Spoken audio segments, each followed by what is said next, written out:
ආයිබෝන් දුවේ පුතේ අපි කලින් වීඩියෝ එකේ එක රෙකෝඩ් එකක ෆීල්ඩ් එකක් වෙනස් කළා. Right? In the previous video we have talked about how to change the data. Data වෙනස් කරන්න කොහොමද? තියෙන data වෙනස් කරන්න කොහොමද කියන එක කතා කළා. ඒතර update තමයි පාවිච්චි කරන්නේ SQL වලින්. Update employee set city equals Kadawatha. Now whatever the existing city has changed to Kadawatha. එතකොට මේ අවස්ථාවේ තියෙන city එක කඩවතට මාරු වෙනවා. කාගේද? Of this particular employee. EMP number 210. EMP number එක 210 වෙන ඒ සේවකයාගේ city name එක යා ඉන්න city එක අපි කඩවතට මාරු කරා කලින් වීඩියෝ එකේදී අපි ඒ ටික කතා කළා. Now we are going to change two fields at the same time. හරි බලන්න දැන් මෙතන කරන්න හදන්නේ ඒ 210 කියන රෙකෝඩ් එකේම city එක කොළඹ වලට ආපහු change කරනවා age එක 46 කරනවා. හරි. We had better to see what is in the existing table. හරි අපි ගිහිල්ලා බලමු දැන් මේ වෙලාවේ table එකේ මොනවද තියෙන්නේ කියලා. මෙන්න employee table එක 210 John city Kadawatha salary age is 46. එතකොට අපි කරන්න හදන්නේ මේ city එක කොළඹ වලට මාරු කරනවා age එක 46 කරන්න යන්නේ. It says query okay. This is the SQL we have to වෙලා තියෙන්නේ කියලා. right මම මේක execute කරලා බලන්න. මම ආපහු සැරයක් table එක open කරනවා. එතකොට අපි බලාපොරොත්තු වෙන්නේ 210 කියන employee ගේ city එක දැන් මේ වෙලාවේ තියෙන කඩවත එක කොළඹ වෙන්න ඕන. මෙතන 46 එන්න ඕන.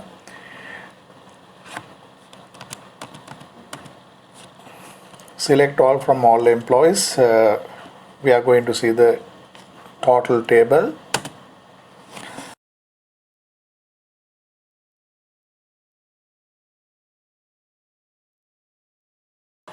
Here you can see 210 John. Now city name has changed to Colombo as well as age has changed to 46.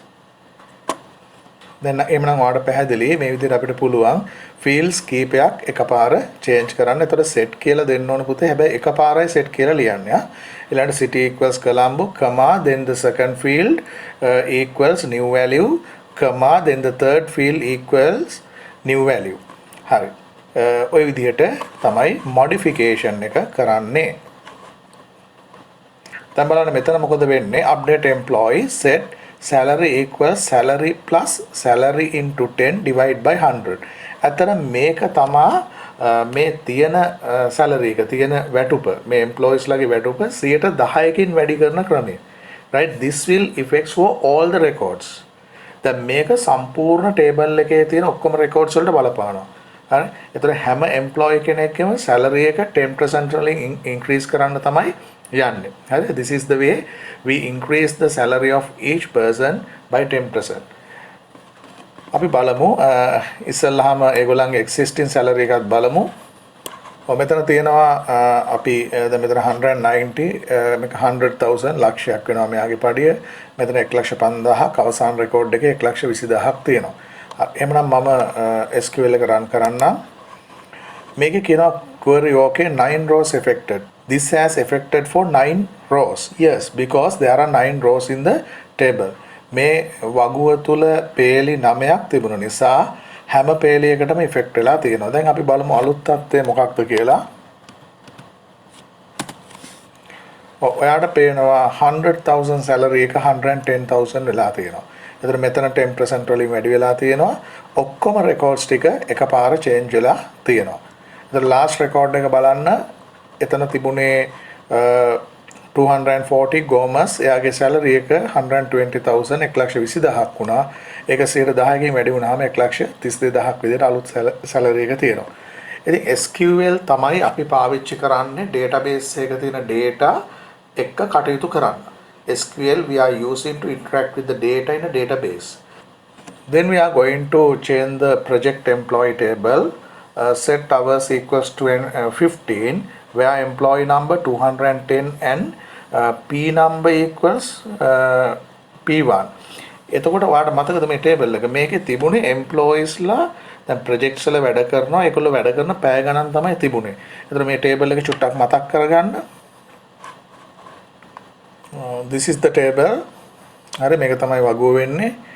මේකේ දැන් අපිට අවශ්‍ය කරන රෙකෝඩ් එක බැලුවොත් we are talking about employee number 210 and project number P1. 210 and P1. 210 P1. එයා 10 hours කියලා තමයි තියෙන්නේ. එතකොට දැන් මේක අපි 15 hours වලට වෙනස් කරන්න ඕන. දැන් මෙතන මේ ටේබල් එකේ ඔයාට මතකයි එකම employee projects කීපයක වැඩ කරන්න පුළුවන් නේ. එතකොට ඒක තමයි 210 තියෙනවා මේ 3 records about 210. What does it mean? Making අදහස් වෙන්නේ මොකක්ද? ඒ තමයි that particular employee is working in 3 projects. These are the working hours up to now. මේ දක්වා කරන ලද වැඩ කරන ලද පැය ගණන තමයි මෙතන තියෙන්නේ. හරි? එහෙනම් අපි බලමු මේ SQL එක run කරන්න.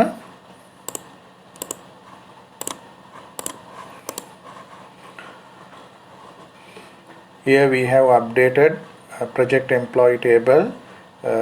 We change the hours as 15 where employee number 210 and project number P1. That means this particular record. මෙන්න මේ record එක තමයි change කරේ. අපි බලමු ඒක change වෙලාද කියලා.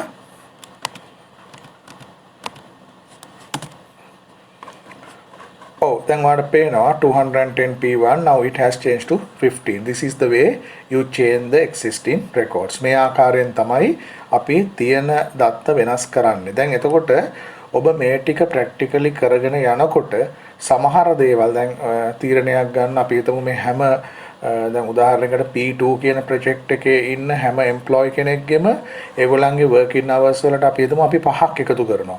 අන්න ඒ වගේ දේවල් ඔබ උත්සාහ කරන්න මේ ලියුව SQL එකම තව චුට්ටක් change කරාම එහෙම පුළුවන් නේ.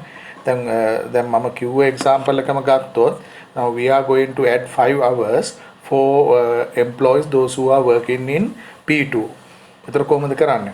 Update project employees set එහෙමනම් අපි ලියමු hours HRS equals HRS plus 5 කියලා ලියමු නේද? ඊට පස්සේ where හැමෝගෙමද නැහැ. P2 වල වැඩ කරන. ඒතර P2 නම් මෙතනට එන්න ඕන where P number equals P2. අන්න ඒ ආකාරයට ඔබම යම් දෙයක් තීරණය කරලා. හරි. You can imagine a requirement and then you can write the relevant SQL. Then you can test the SQL as well, no? ඔයාට අතරම ඔයා යම් සිදුවීමක් යම් වෙනස්කමක් මවාගෙන SQL එක ලියලා ඒක එහෙමම ටෙස්ට් කරලා බලන්න පුළුවන්. ඒතර මේවා පුළුවන් තරම් ප්‍රැක්ටිකලි කරන තරමට තමයි මේ ටික මතකයේ තියෙන්නේ. ඉතින් මේකේ ප්‍රශ්න මම පස්සේ තව වෙනස් විදිහේ ප්‍රශ්න මේ විවිධ ආකාරයේ questions අපි පන්තියේදී තව සාකච්ඡා කරමු. දැන් මේකට අවශ්‍ය කරන theory කොටස් ටික මම මේ විදිහට YouTube එකේ cover කරගෙන යනවා. Now we are targeting to delete the existing records. දැන් අපි මේ තියෙන වාර්තා මකන්න තමයි උත්සාහ කරන්නේ ඊළඟට. In this SQL it says delete from employee. එතකොට අපි delete කරනවා මකනවා නම් දෙන්නේ delete කියන නම තමයි command එක තමයි අපි දෙන්නේ delete from employee. then delete from employee කියලා semicolon ගහන්න එපා. ඔක්කොම records ටික delete වෙනවා. හොඳේ? දැන් අපි කරන්න යන්නේ 340 විතරක් delete කරන්න යන්නේ. එහෙම employee කෙනෙක් ඉන්නවද කියලා බලමු. එහෙම කෙනෙක් නැති වුණා කියලා error එකක් එන්නෙත් නෑ පුතේ. හරි? right.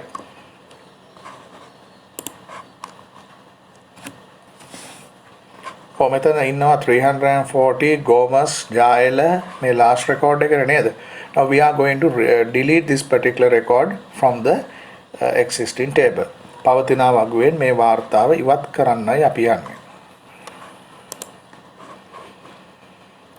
Query okay one row affected. අපි බලමු දැන් මොකද උනේ කියලා. Again we have to display all the records in the employee table. Here you can't see that particular record 340 is not there. ඒතර ඔයාලට පේනවා 340 කියන employee ගේ record එක මෙතන පේන්නේ නැහැ. එහෙනම් මතක තියාගන්න මේ විදිහට තමයි අපි SQL වලින් records අයින් කරන්නේ මකන්නේ. හරි? delete from employee. Then we have to give the where condition. අපි ඊළඟට where condition එක දෙනවා. ඒ කියන්නේ මොනවද අපිට delete කරන්න ඕන? අපිට ඕනේ employee number 340 විතරයි delete කරන්න අවශ්‍ය වෙන්නේ. ඊළඟට මේ SQL එක ගත්තොත් delete from employee where age greater than 50 and salary is greater than 100,000. එතකොට salary එක 100,000 වලට වඩා වැඩි, ලක්ෂයකට වඩා වැඩි. දැන් ලක්ෂය වුණා කියලා එයාව අයිති වෙන්නෙත් නැහැ. එතකොට age එකත් 50ට වඩා වැඩි වෙන්න ඕන කියන්නේ 51 වලට වඩා වැඩි වෙන්න ඕන. දැන් හරියට මේ ආයතනයේ salary එක වැටුප ලක්ෂයකට වඩා වැඩියෙන් ගන්න අය සහ වයස 50ට වඩා වැඩි අයව දැන් අයින් කරන්න තමයි මේ වෙලාවේ හදන්නේ. හරි. බලමු එහෙම අය ඉන්නවද කියලා අපි නිකන් ඉස්සෙල්ලා කියලා බලලෙමු. දැන් age එක 50ට වඩා වැඩි එක්කෙනෙක් ඉන්නව නේද? 55. ඒතර එක්කෙනෙක් ඉන්නවා අතුල. ඊට පස්සේ salary එක 100,000 ඒකේ conditions දෙකක් තියෙනවා. salary එක 100,000 වලට වඩා වැඩි වෙන්නත් ඕන. එහෙම නේද එතන තියෙන්නේ? එතකොට මේ conditions දෙකම satisfy කරන්න ඕන. age එක 50 වලට වඩා වැඩි වෙන අය, ඒ වගේම salary එක 100,000 වලට වඩා වැඩි වෙන්න ඕන. එහෙම ඉන්නවද බලන්න. salary එක 100,000 වලට වඩා වැඩි මේ දෙන්න. හැබැයි ඔයගොල්ලන්ගේ age is not greater than 50 නේ. වයස අවුරුදු 50ට වඩා වැඩි නැහැ. එහෙමනම් ඇත්තටම කිසිම රෙකෝඩ් එකක් satisfy වෙන්නේ නැහැ ඔය දීලා තියෙන condition එක. ඒ කියන්නේ මේක run කරා කියලා කිසිම රෙකෝඩ් එකක් delete වෙන්න බෑ. right අපි බලමු. then I am going to run the SQL. දැන් මම මෙතන run කරා. මෙතන එනවා query okay කියන්නේ මේ query එක තුල වැරද්දක් නැහැ. 0 rows affected.